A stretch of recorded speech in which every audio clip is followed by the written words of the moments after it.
So, good morning, you guys. It is a magnificent morning in my neck of the woods. It's actually quite snowy. I don't know if I can So I'm trying to figure out how I could actually show you the snow.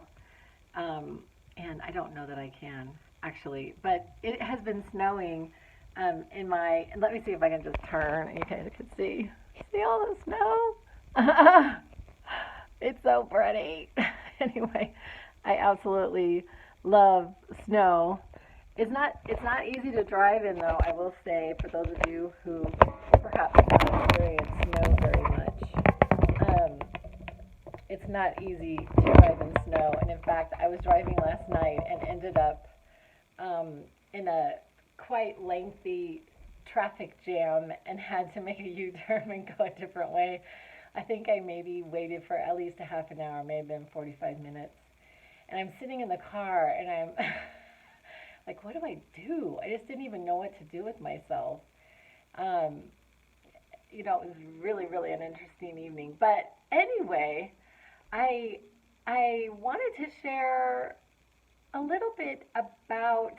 I had had this experience a couple days ago. I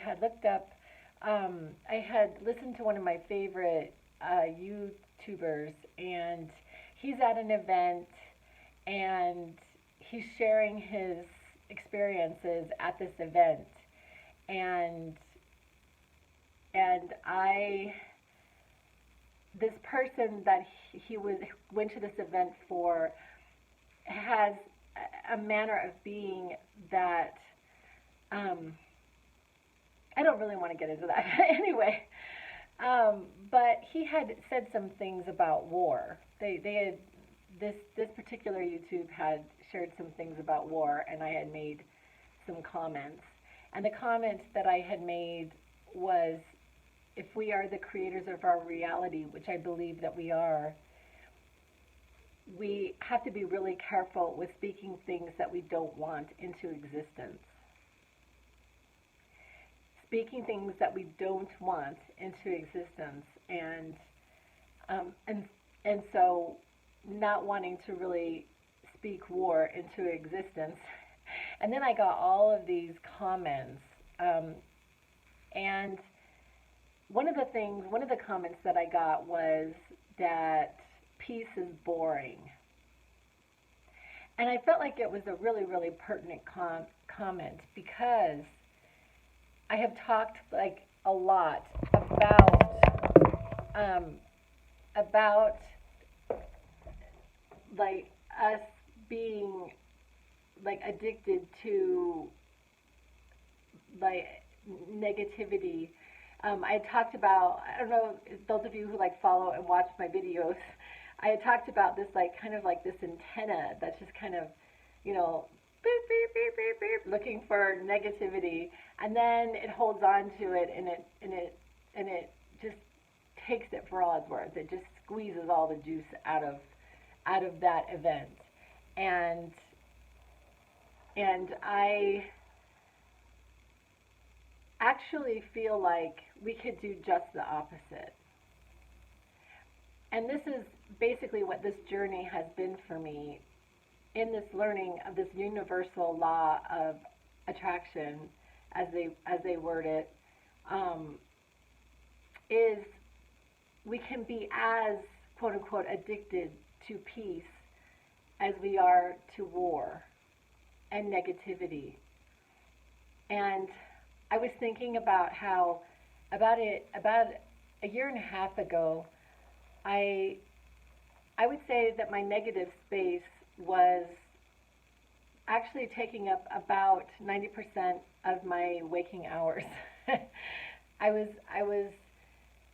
really I was very, very attuned to negativity, and I noticed that I would collect more evidence of it, more evidence in every area of my life. But now, a year and a half later, after the practices that I have put into place, the practice of meditation and checking in with myself pretty consistently during the day, checking in with myself, where am I at? what am I thinking, how am I feeling, and making a practice of staying in the present moment, just really being with whatever I am doing in the moment. And I would say that I'm in a pretty positive space, about 70.